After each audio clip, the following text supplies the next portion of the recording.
Function f is an exponential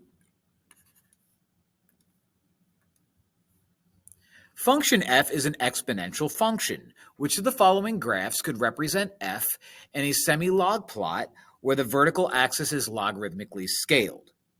All right, so an exponential function is basically something that follows a curve.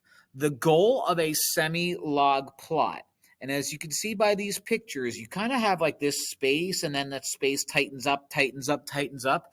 The goal of a semi-log plot is to make an exponential function or a logarithmic function appear linear. 1 does that because that appears linear to me.